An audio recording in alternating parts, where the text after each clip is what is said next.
What? Yo, what up? IGN just gave Deadpool and Wolverine a 7. Isn't a 7, isn't that a good score? Yeah, but this was like an 11 out of 10 life-changing film, buddy. I mean, it was fun, but if we're gonna talk specifically, the story wasn't exactly there.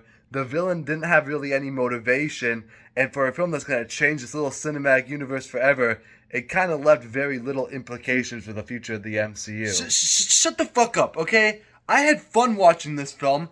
7GN doesn't have to go and be so fucking critical all of the time. You're mad at the people who get paid to look at a movie critically for being too critical? It was a fun movie. Why can't IGN just sit back and enjoy some laughs sometimes? Could it maybe be that people on the internet have different values and motivations for seeing a film, and what might be important to you might not be important to them, and vice versa? But since your chronically online brain rot is taking over, you feel the need to be accepted by every single person on the platform because you are so desperate for the attention and validation from the void your father left when we went to the store to get milk and never came back, that you can't even begin to fathom what makes us humans, our differences, and you might just be a little bit more happy if you close that app and just accepted that some people might have different opinions than you? No. It's clearly just because IGN is nitpicky and biased, and James Gunn paid them to make a bad review for Deadpool and Wolverine because he wants Marvel dead before he starts the next iteration of the DCU.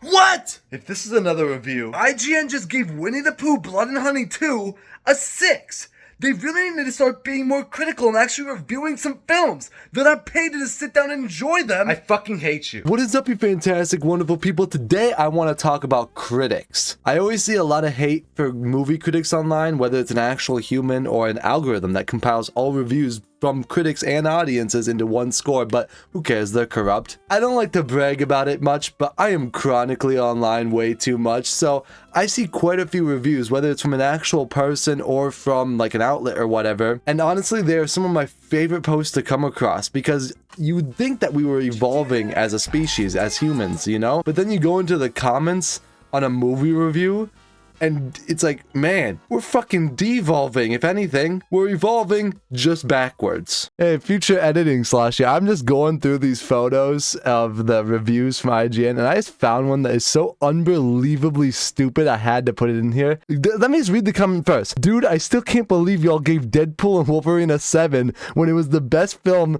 in the MCU since No Way Home. Eventually, you guys need to address that.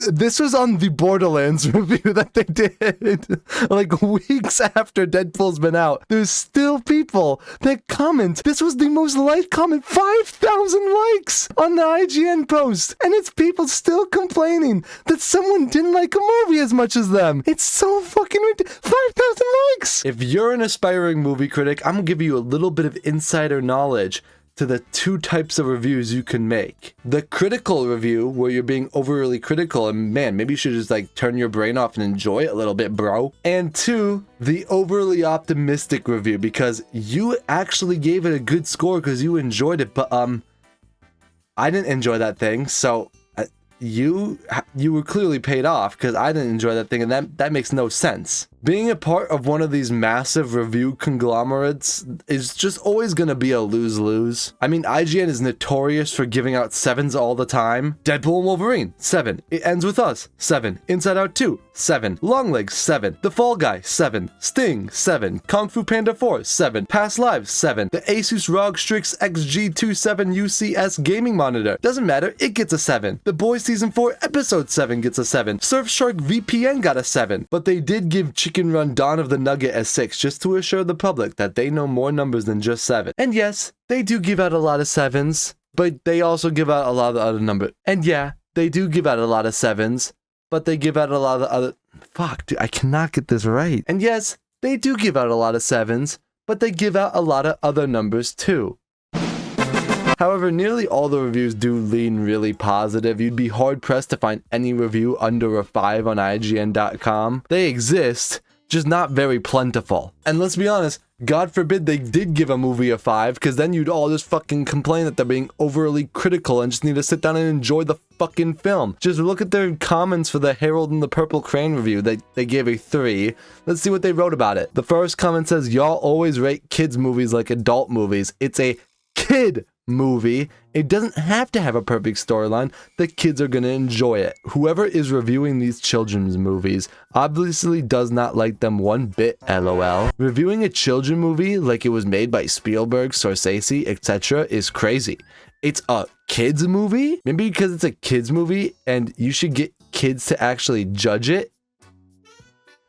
Duh. Child labor is epic. Oh, Timmy, stop goo-goo and gaga-ing. It's time to write a 13-page essay on the intricacies of what you enjoyed in the Harold and Purple Crayon movie.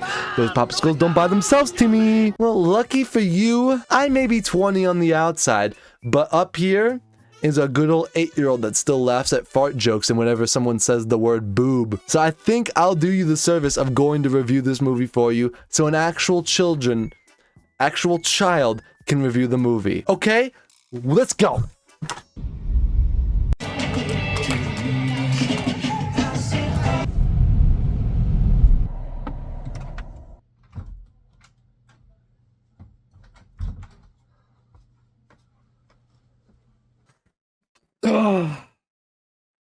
Yeah, this movie sucks. I think they meant to give it a -3. Yes, I did go see Harold and the Purple Crayon on a Monday afternoon with a ton of children in the theater, well, like 5 children in the theater, trying not to look like a predator, simply so I could go on a little rant here. Because I hate when a kids movie gets a low score because, let's be honest, most of them really suck nowadays. Why does a film have to be just for children? That's such a lame fucking excuse to why a film is bad. Inside Out 2 is a children's movie, but yet a ton of adults and teenagers and whatever still got a ton of enjoyment out of that film as well. Being a children's film doesn't mean that it has to be a TikTok brain rot stimulation device for superficial entertainment for a mere 2 hours. Why should we go easy on children's films? Those dumb fucks don't deserve good quality entertainment? Because it is possible to make a children's movie a good movie, but you're right, Harold and the Purple Crayon is a 10 out of 10 because all the children loved it, as proven by my completely silent theater. But where was I?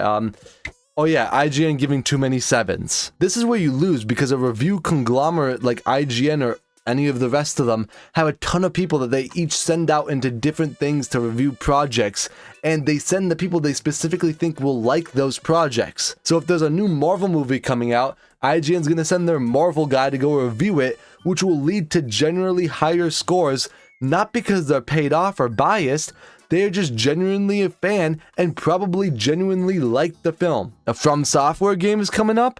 Go grab the Masochist, throw him on that shit. You as a consumer have no clue what to base the validity of these reviews off of, because you don't know who the fuck is writing this review you're reading. It's like you were just given 1 million Iranian rials, and you have no clue if that's good or bad, and if you go digging, you'll find out it's actually really bad because you have nothing in common with this reviewer. If you want real reviews that you can actually put bases on, then go find a single critic on YouTube or whatever. If you're watching like a Video Game Donkey review a game or Jeremy Johns review a movie, you can have some more validity to that because you know who's reviewing it. They have backlog catalogs of what they reviewed in the past to kind of show you their general taste, if they generally lean positive on a certain project or negative on a certain project. You aren't just throwing yourself onto the slot machines at the casino and praying for the best. When you can actually get to know the reviewers, when you can actually start putting some more validity on the reviews. Like an IGN review probably isn't going to get you to go buy a ticket to Deadpool and Wolverine, but if you are talking to your friend one day who hates Marvel movies and he tells you that he went to go see Deadpool and Wolverine and actually had a blast, you might go like, oh shit, maybe I'll check this one out then. But if a guy walks up to you in a Marvel shirt and a Kevin Feige tattoo and grips you by the shoulders while shaking you around telling you how epic and awesome Deadpool and Wolverine was, you're probably never going to step foot into Deadpool and Wolverine and you're going to go call the cops. Well, in this scenario, a single critic on YouTube or whatever is your friend, and the creepy guy with the Kevin Feige tattoo is a thing like IGN. It's one of the dumbest thoughts to think that a studio pays for good reviews or vice versa. If the studio watches the film and is like, oh shit, this sucks ass, why would they dump more money into it just to maybe have the possibility of like 4 more people seeing the film? Even if they did that, it wouldn't take long for word of mouth to spread that the film actually sucks ass, and boom, the box office would immediately die. It is a much better idea for any film studio to just eat their losses and pray for the best. Putting aside the film studio, now the review conglomerate just lost all of its reputation and future income, so no. 100% it never happens in Hollywood. Reviews are never paid off. Don't be an idiot. Don't think that. No, it's not. It doesn't happen. But you wouldn't be 100% objectively wrong to say they're biased, because yeah, IGN admits themselves that they're a little biased. They send the people who they think are gonna like those projects, which generally leads to maybe slightly more biased higher scores. If you slap someone like me on reviewing something like The Last of Us, I'm gonna give it a much higher score than maybe other people would get it because I love the project so much. Or I'm generally a bit more positive on Marvel because I love Marvel so much still, even though they've kind of let people down over the last bit. But I still tend to lean a bit more positive on the films than other people. I am generally biased towards certain IPs and projects. We all are. It's just natural human conditioning to be biased towards things. And these review conglomerates are no different because they send the fans. They send people who are gonna probably like these projects, which generally leads to them being a bit more biased and liking the films. It's not a bad thing. I'm not taking this as like a shot at IGN or anything, because yeah, I do it too. Everyone does it. We all have our biases. Maybe instead of just restating the obvious every time IGN or GameSpot or whatever puts out a new review, go watch a Moist Meter or go watch a Dunk View. Go watch any of these reviewers with a consistent attitude, voice, and general likes and dislikes towards games, movies, or whatever you're wanting to see a review of. Because a consistent voice comes with consistent biases that you can actually use to give some validity. If you're watching someone like Charlie review a Souls game and the review score is a bit higher than maybe you would rate it, Charlie is just a fan of Souls games, so he's probably just gonna generally rate them a bit higher. It's a natural human bias to do so. But if you can find a reviewer you agree with or disagree with, but just find a consistent reviewer, you can start actually getting the information you need to decide what media should get your time.